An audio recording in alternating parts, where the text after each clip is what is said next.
Welcome to the Savvy Ladies Wednesday Wisdom webinar. I'm Maggie Montemuro, and I'm the Marketing Manager at Savvy Ladies. I would like to remind you that if you have any questions during the webinar, you can type them into the chat box. If you're joining us by phone, please email your question to info@savvyladies.org. Today's presenters are Walter Wisniewski and Allison Vanaski. They are a father-daughter team who run Arcadia Wealth Management, which is a fee-only firm committed to client service and integrity. Walter is the founder, CEO, and president of Arcadia Wealth Management. He has over 30 years of experience in the industry and has previous music experience as a concert pianist. Allison is Vice President of Investments at Arcadia Wealth Management. She began working on Wall Street in 2005. Both Walter and Allison are certified financial planners. Thanks for being with us, Walter and Allie, and I'll hand it over to you now. Thanks, Maggie, and I want to thank Savvy Ladies for having Allie and I today, and thank you for the opportunity to bring to everyone an approach to money that may be the key for you to unlock the door to financial freedom. This is very exciting. We have a unique approach we want to talk to you about today that's you probably never heard before. So, we're a father-daughter team, which is quite unique. I've been in business way over 30 years, Allie over 11. And we'd like to share with you how we came into the business. My story is that when I was a teenager, my family owned a deli and we lived above the store. I mean, 5 of us, my 3 brothers. We worked hard in the store. And one night when we closed the store, my older brother was going to go for a ride and see some friends. And I asked him, when are you coming, if I could come? And he said, well, not this time. And I said to him, well, when are you coming home? And he said, well, real soon. Well, my brother never came home because he was killed in a head-on car crash by a drunk driver and just quite near the house. And my parents were so distraught, and it turned the family life upside down. My parents looked to alcohol and they squandered their money. The family business was shattered, closed down. And for me, I turned to my studies of piano and classical music. That gave me peace and solace. And after college, I started working as a certified financial planner. And I had to support my parents financially. I had to give them monthly checks because they ran out of money. And from that experience, I resolved that I would never want this ever to happen to my clients. And I realized at that point that all the financial decision that we make has really very little to do with money, but more to do with emotions and behavior. Allie? I grew up watching my father with the business, and I saw firsthand how he helped families and especially my grandparents. I never knew the extent of how much they struggled, but I knew that they didn't have a lot.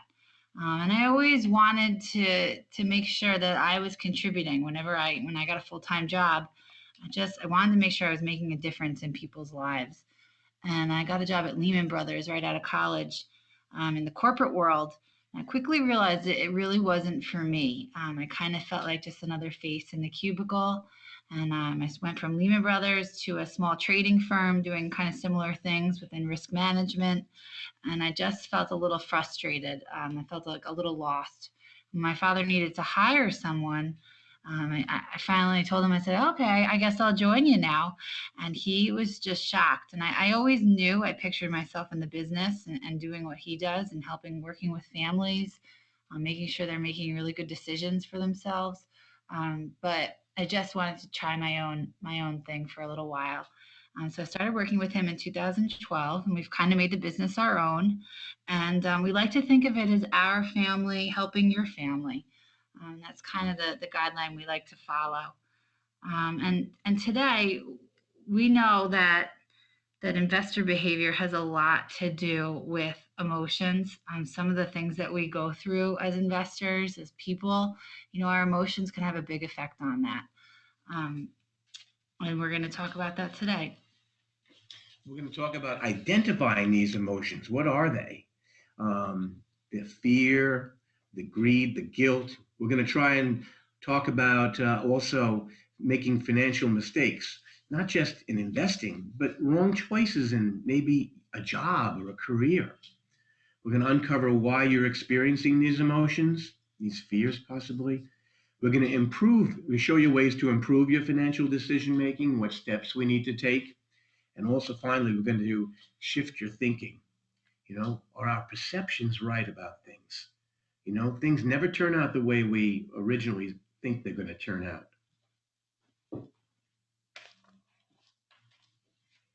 So let's talk about things here. We're handcuffed by fear many times when it comes to money. Most people think they approach investing and money matters with a sound, analytical state of mind. In reality, they approach investing from an emotional perspective.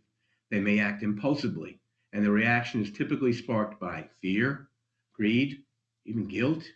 Some may even get anxious about the stock market and decide to get out. They may ease their fear. This may ease their fear, but it may be replaced by the anxiety of missing out on a market recovery. Because investors who flee the market, they ultimately have to decide when to get back in. So fear and greed, that's the other side of the emotional coin. Investors get anxious about missing out what they perceive to be a great investment. So they may follow the crowd. When we follow the crowd, sometimes the crowd's wrong. And there's also guilt. After a traumatic event, sometimes it's difficult to make clear, non-emotional decisions. I remember years ago, we had a client that her daughter passed away suddenly in her early 40s, and then her husband passed away. And her surviving daughter felt bad for her and said, "Mom, well, why don't we move in together and we'll get a house together and we can share everything in expenses and it'll be easy. We'll be together." And the mom, after the husband had just passed, she was under an emotional state. She didn't know what to do. She was making a decision to moving with her daughter, and it kind of thought it was the right thing to do. Well, she moved in, and it turned out that the daughter had filed for bankruptcy previously and couldn't get a mortgage. So the mother had to get a mortgage for the daughter and the house, and ended up paying the whole thing because the daughter couldn't afford it. And also the mother ended up babysitting for all the children. So it turned out to be quite a difficult situation for her. When she became a client of ours, we kind of got her out of that situation, but because of that guilt, it was hard for her. So there's a lot of challenges that way with our emotions. There's a lot of fear also in wondering whether someone will have enough money to live. A lot of our divorce clients are constantly thinking that their funds are going to dry up. The accounts that we put together for them are all they have. We do a lot of emotional and financial coaching at our client meetings in order to prevent them from making a mistake. We have a client right now who has 2 young kids. She's recently divorced. She was a stay-at-home mom for a while, but does have a law degree. And she moved across the country and basically has to start from scratch. She's getting her maintenance for a couple of years, but she has to use that time to build up her law practice. She has $1 million portfolio, but that she's not touching. She doesn't need it. But she's so upset when the market gets a little volatile. What we had back in August, we had in January and February of this year. I can't imagine what sort of financial decisions she might have made with her portfolio had she not had us to walk her through and kind of keep her calm and not act out on those impulses.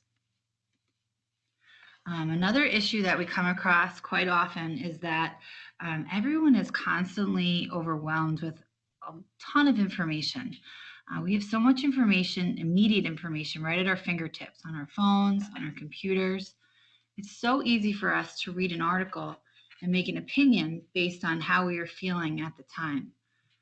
This information, brought mostly by the media, it might be right, it might be wrong, but it's our perception of the information and what we do with that information that's important. If we're happy, we tend to be more open to taking risks and new ideas. And if we're sad, we tend to withdraw, pull in, and be less inclined to make decisions that affect our lives. People may lock up a little bit. This happens not only with our finances, but we can get, really emotional. doing some research on our health. If anyone's ever WebMD'd themselves, depending on what kind of mood you're in, you either finish the web search thinking you may have a stomach cancer or just a bellyache from an old yogurt you might have eaten. There's also the nightly news. If you look at that on the major stations, the nightly news, it's all about what's going wrong in the world, what all the problems are. And we watch it, we get so anxious. For the media wants us to be anxious that way because the commercials are the reason that they're showing the show. They're there to make money. And if you ever noticed that many of the commercials on these nightly news shows are for antidepressants. They show people walking on the beach or walking a dog, but they're all about antidepressants. It's very interesting. So we want to really be aware of what the media can do. We'll talk a little bit more about this. And when we talk about our portfolios and investing, there's a huge social element that comes along with it. People love to talk about their winning investments, but they probably don't mention the losers.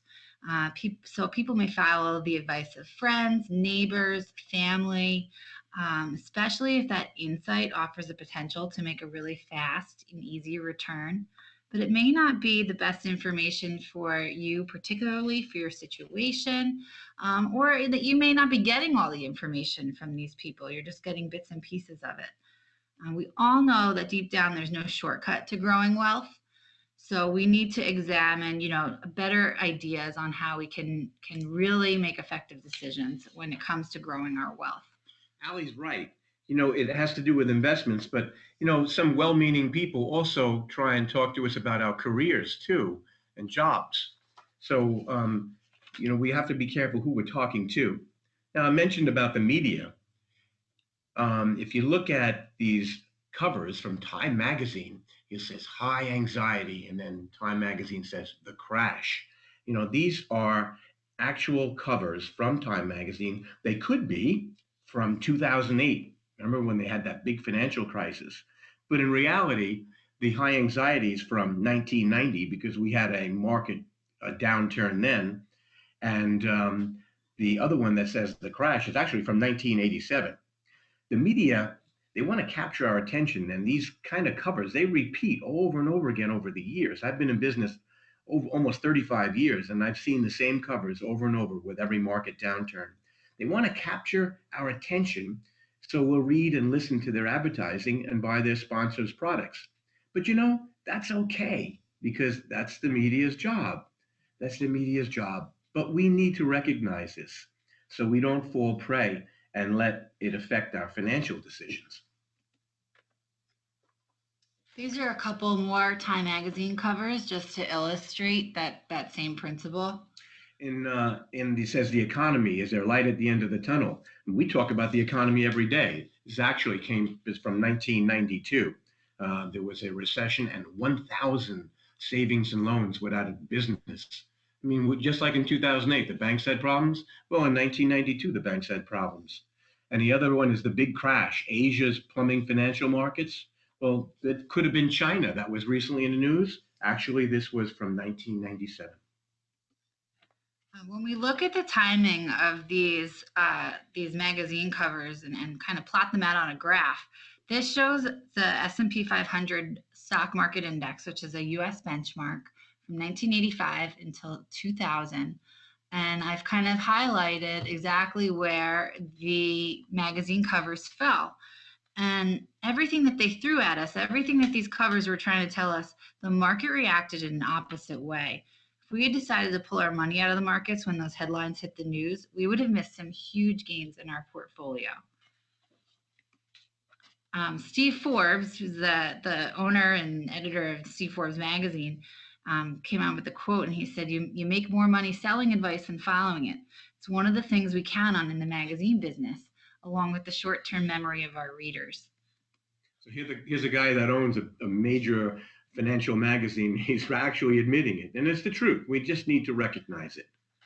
These are just a couple more covers that illustrate our point. They're a little more recent. How can we get out of this mess? In February of 2009, which is right before the market started recovering. The economy is back. The economy stinks was in 2010. And in 2012, they were calling the market recovery wimpy. And if we look at these magazine covers on the graph, when the wimpy recovery came out, I would have hoped you were invested in the stock market, because from the date this cover was released on April 2nd, 2012, the market had an annualized return of 12.7% from April of 2012 through August 2015. That was a total return of 50% on your money. So it just goes to show that we really can't pay attention to what the magazine covers are telling us. A lot of times it's old news. Yeah, when the magazine advertises bad news, usually good news is coming, especially in the markets, like Ali said.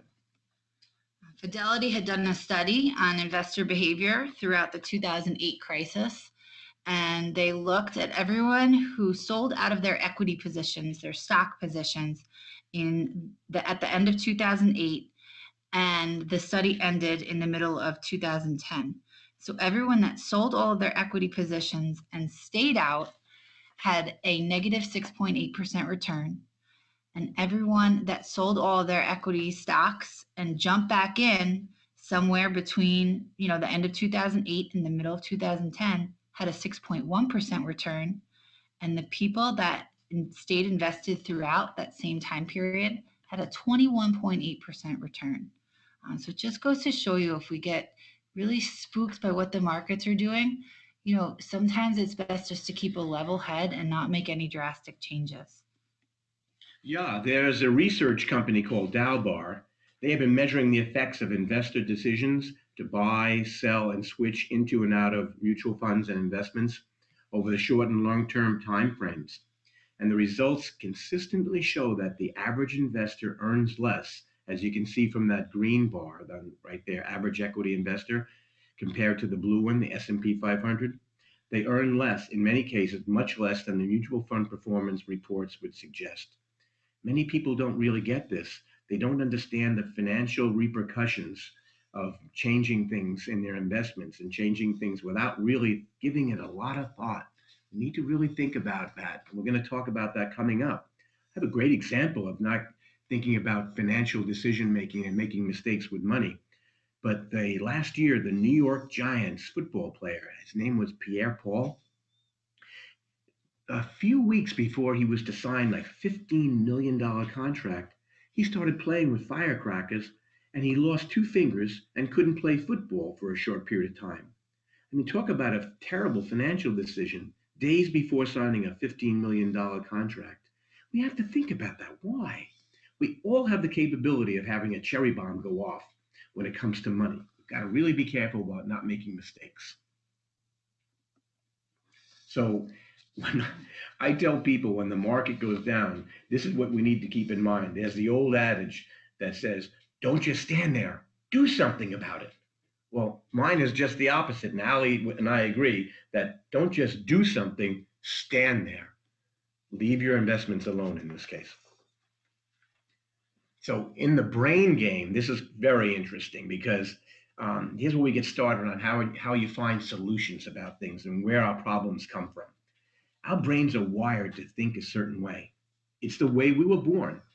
Our brains are wired the same way as they were 50,000 years ago. At that time, our ancestors who lived on the high plains of Africa, they were hunting animals and gathering berries.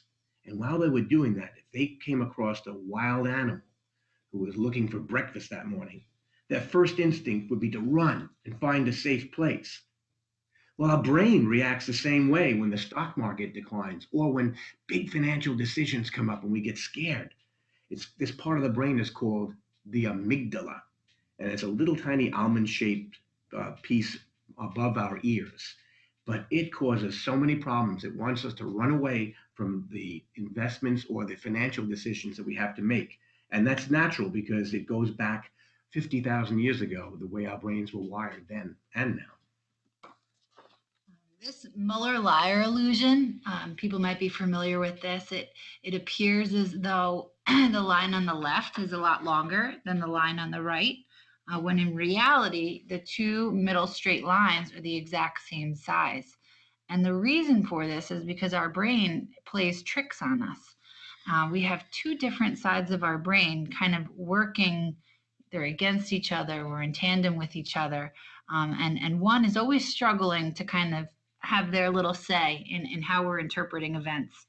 Um, so these two sides of our brain, Walter's going to show you why, you know, why these two sides make us act the way we do. Yeah, the two sides of the brain are the left brain and the right brain. And the left brain is the more analytical, not logical. And like Ali was saying about the Muller liar, is that, if we take the time and look at something logically and analytically, we can tell, oh, wait a minute, they're both the same. Now, the right brain is more intuitive and makes quicker decisions. In reality, these two kinds of thinkings are important. The intuitive part of our brain, the right brain, is not dumb. And the left brain, the smarter part, is not just analytical and wrong, but they both do work together, and we need to know how they work together. That right brain intuitive makes quick decisions for us, which can be helpful. The left brain takes a little bit longer with its analytical and logical reasoning, and we need that too. So, but it keeps us out of trouble. Like, for example, if you're driving a car and somebody pulls in front of you, you're not going to use your left brain analytical part and start thinking about what you need to do. No, it's your right brain intuitive kicks in and says, no, swerve out of the way, get out of the way, just like it was 50,000 years ago. It's very instinctive. It keeps us alive. That's how the cavemen kept themselves alive, their instincts, their intuitiveness, But we still have that brain today, and we have to really be careful that it doesn't play tricks on us. So we know we're wired to think a certain way with our left brains and right brains, and each one struggling for power. But we've discovered that if we can get to a state where we feel harmonious and calm, and it's this idea of synchronicity where everything kind of moves together, we can make really good decisions for ourselves. Um, the synchronicity process was developed by a Dutch scientist called Christian Huygens. He invented the pendulum clock, and he was lying in bed sick one day and watching two of his pendulum clocks hanging on a wall, and realized that no matter which way he toggled the pendulums, within half an hour the pendulums began to swing in tandem. So it didn't matter how they were interrupted. Eventually, they begin to swing together as an equal. And he discovered that everything in nature kind of wants to synchronize. It wasn't until July of 2015 that the reason for this was proved. There was two physicists from the University of Leibniz, and they calculated that as the pendulums move back and forth, sound pulses travel through the wall from clock to clock, and these pulses interfere with the swings of the pendulums, eventually causing them to synchronize and move in tandem. And when we look at other things in nature, we look at hearts beating. Emilio Ferrer, who's a UC Davis psychology professor, he has conducted a lot of studies on couples in romantic relationships. And he took 32 couples and he sat them in a room across from each other. And he measured their heart rates, he connected them to monitors and respiration rates.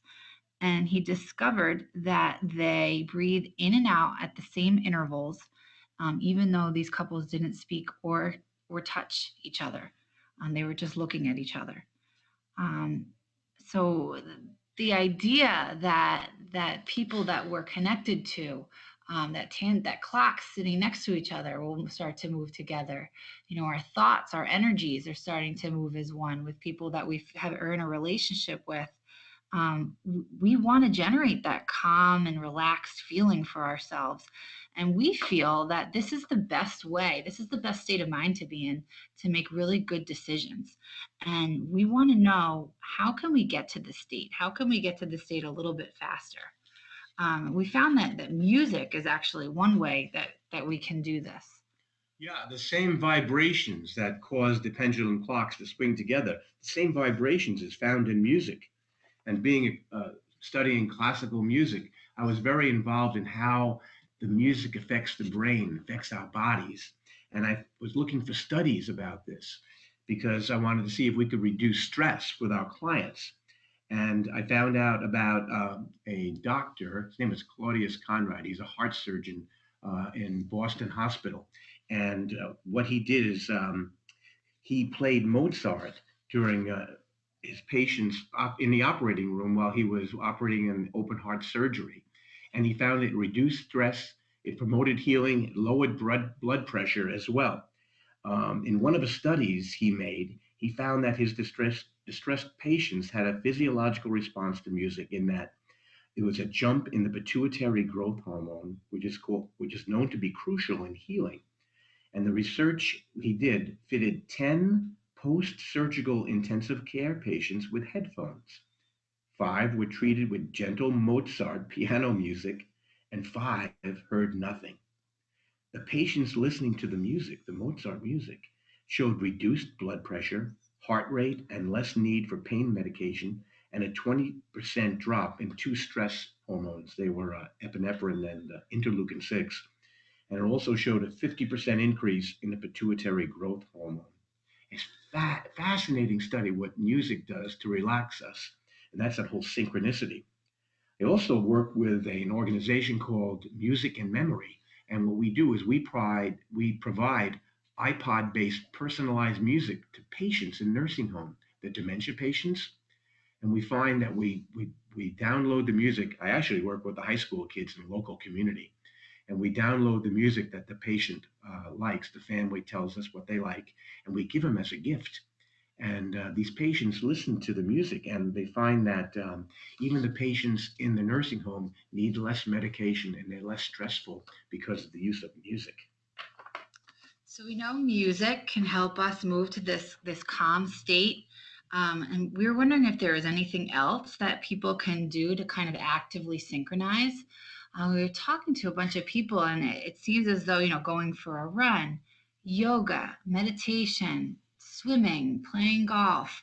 One consultant said that when she has a really rough day and she just has a lot of things on her mind, it doesn't even ever feel like she's going to be able to make a clear decision about something.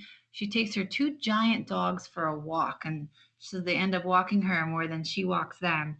And it clears her mind. And when she gets back from that walk, she's out of breath and just feels like she just was a really good workout. And she is in a better state, and she's able to make her decisions like with a clear head. So we want people to be able to move into this synchronized state. Find something that gives you that calm feeling that will clear your mind, help you not to make an emotional decision.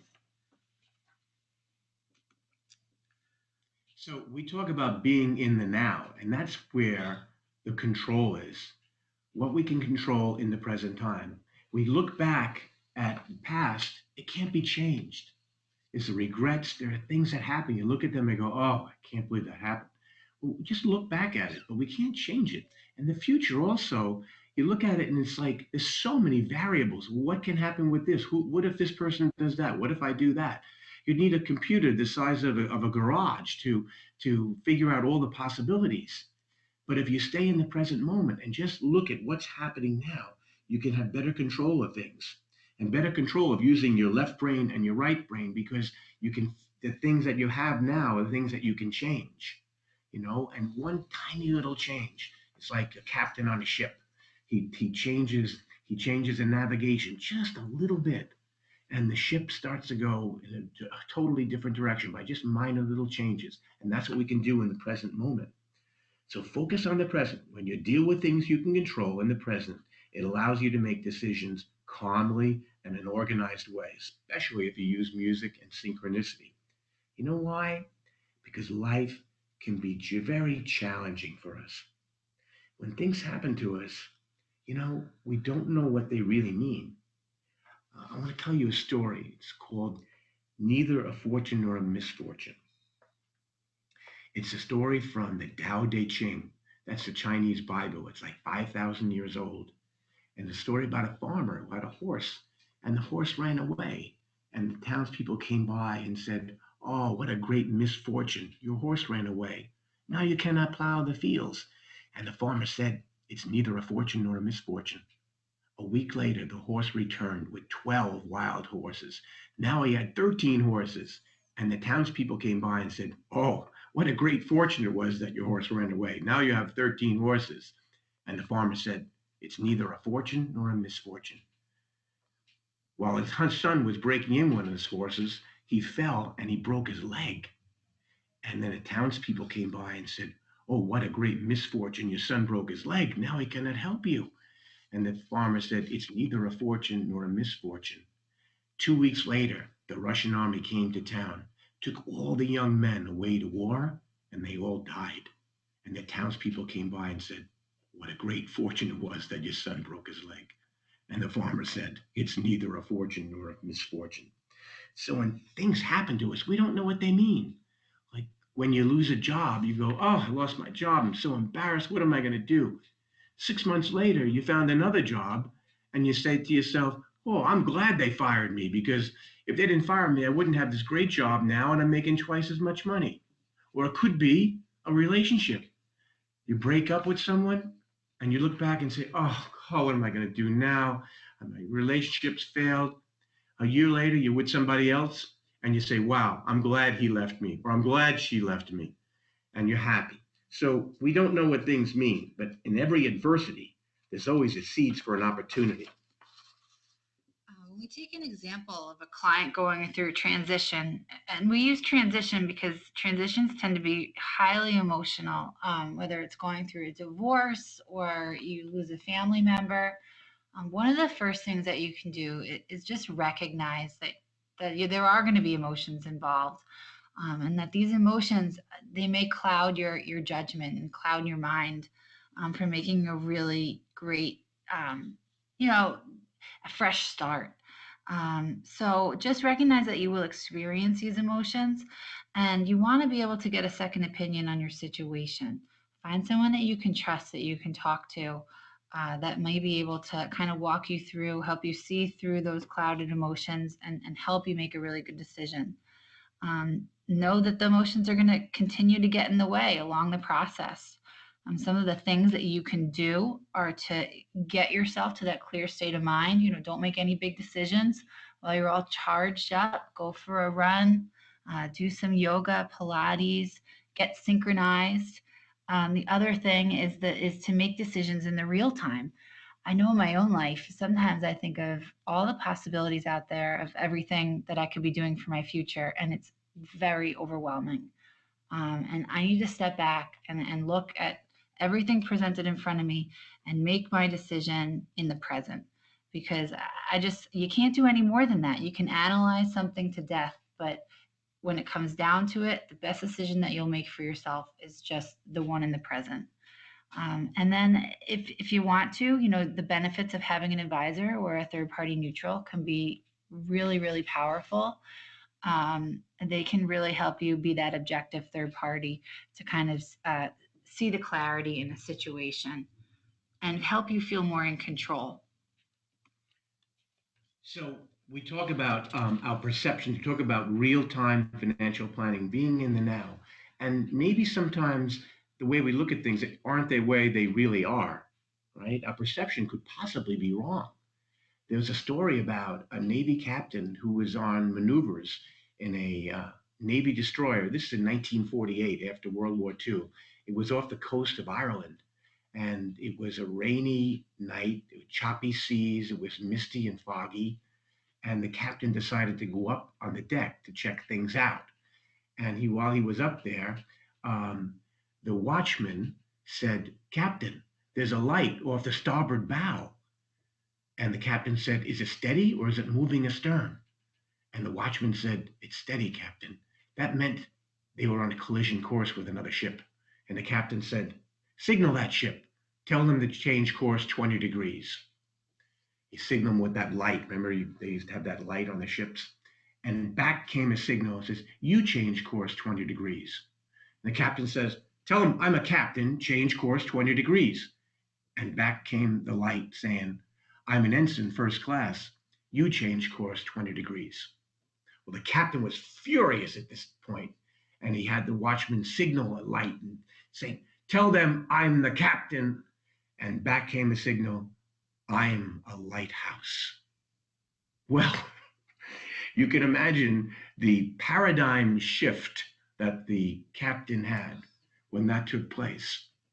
What Allie and I are asking you to do today is to also have a shift, that maybe your perceptions about things, maybe your emotions get in the way.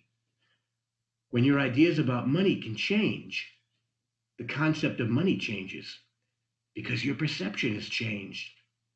Your interaction with money changes. In the process, you come to understand yourself better. And the better understanding brings with it a sense of peacefulness. And like the captain, you experience some paradigm shift in how you see things. So today, we talked about the left brain and the right brain. We talked about how the media affects us.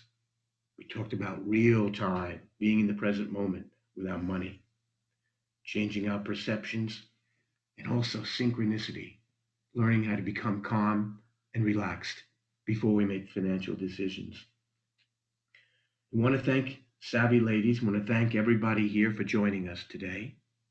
If anyone has any questions, I think there's a chat box that might be available. Yes. Okay. Thank you, Allie and Walter. If you do have questions, you can type them into the chat here or email info@savvyladies.org. And we had a question that came in already, which is, for someone who would struggle to come up with a small amount each month to invest, how am I supposed to be comfortable with seeing the amount of money I'm losing in the stock market?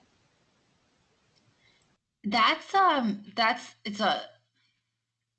an interesting question, because we've gotten that a lot from people in the last couple of months when the market's been really volatile. And the most important thing you can do is kind of, I don't want to say, invest it and forget it, but just keep in mind that the stock markets don't always go up. There are times when we have a little bit of a dip. They eventually do recover. If we go back and try and picture what those slides of the S&P 500 look like, going through those periods like 2008, 2009, where all it did was it seemed like people were losing money. Those are very real, and going through those volatile times, it's really scary. But if we had stayed invested for the long haul, it would have worked out. The best thing that we can do when we're saving monthly and you're accumulating money, you actually hope that the market goes down a little bit. Hope it goes down. Because you're buying in at these lower prices. It's like you went to the Gap and you bought a shirt that was on sale. You're buying stocks or mutual funds when they're on sale. So I would urge you maybe not to pay too much attention to the monthly statements that are coming in, because that's going to happen from time to time. We're going to have months or quarters or even years of a downturn. But I promise you, over the long run, you will have a successful experience. Okay, great. Thank you. Another question we have here is, I'm stuck because I don't trust my financial advisor's advice. She is a company-appointed advisor through my company. I have avoided investment discussions due to fear and distrust. What do you advise?